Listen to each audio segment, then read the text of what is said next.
पाठ 4। वर्णों से शब्द, शब्दों से वाक्य, शब्द वाक्य। आओ सीखें। वर्णों से शब्द का निर्माण। अर्थ के आधार पर शब्द सार्थक और निरर्थक। शब्दों से वाक्यों का निर्माण। आओ नीचे दिए गए शब्दों को पढ़ने का प्रयास करें। बताइए कितने शब्द आपको पढ़ने में सही लगे और कितने अटपटे लगे। वर्णों से बनते हैं शब्द, शब्दों से वाक्य बने, वाक्यों से बनती है भाषा, इससे विचार होते घने। बच्चों, पिछले पृष्ठ में आए चित्रों को देखकर हमें चित्र समझ आ रहे हैं, लेकिन उनके नाम पढ़ने से हमें समझ नहीं आ रहा है कि क्या लिखा गया है। अब इन्हीं शब्दों को दोबारा लिखकर पढ़ने का प्रयास करते हैं। ब जमा ला जमा गु, गु जमा ला जमा ब गुलाब। सु जमा रा जमा मु जमा ज जमा खी।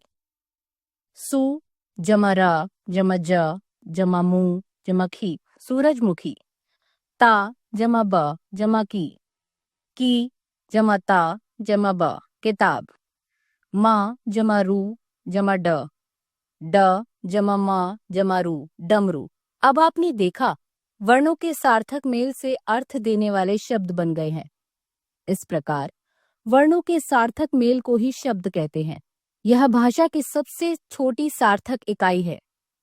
बच्चों, अगर वर्णों का क्रम बदल जाए तो वो शब्द नहीं रहते। कई बार शब्दों के साथ उसी तुक वाले कुछ शब्दों का प्रयोग किया जाता है, जैसे गुलाब गुलाब, तबला वबला। इन शब्दों के साथ लिखे गए रंगीन शब्द निरर्थक शब्द हैं। वाक्य। खरगोश को काटकर गाजर खिला दो। मुझे एक फूलों की माला चाहिए। ऊपर शब्दों के ये मेल पढ़ने में कुछ अटपटे लग रहे हैं, इसलिए इनके अर्थ भी समझ नहीं आ रहे हैं। खरगोश को काटकर गाजर नहीं खिलाई जा सकती और एक फूलों की माला नहीं बन सकती। अब इन शब्दों को सही क्रम में लगाकर लिखते हैं। खरगोश को गाजर काट कर खिला दो। मुझे फूलों की एक माला चाहिए। अब शब्दों का क्रम बदल देने से ये वाक्य कुछ न कुछ अर्थ दे रहे हैं। इस प्रकार सही क्रम में लिखे गए शब्दों से बनी सार्थक रचना ही वाक्य कहलाती है। इन्हीं वाक्यों के माध्यम से हम दूसरों को अपनी बात समझा सकते हैं। लिखे हुए वाक्यों से तो हम दूर बैठे लोगों तक अपनी बात पहुंचा सकते हैं। रेडियो, दूरदर्शन, टेलीफोन और इंटरनेट के विकास ने दूसरों तक अपने विचार पहुंचाना आसान कर दिया है। बच्चों, वाक्य कई तरह के होते हैं।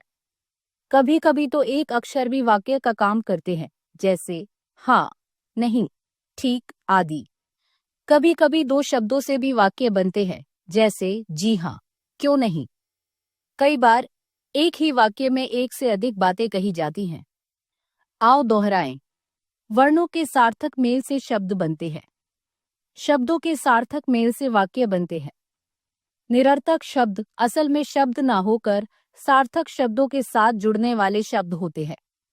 शब्दों और वाक्यों से ही हम अपनी बात दूसरों को समझाते हैं। वाक्य एक अक्षर वाले, दो अक्षर वाले भी हो सकते हैं।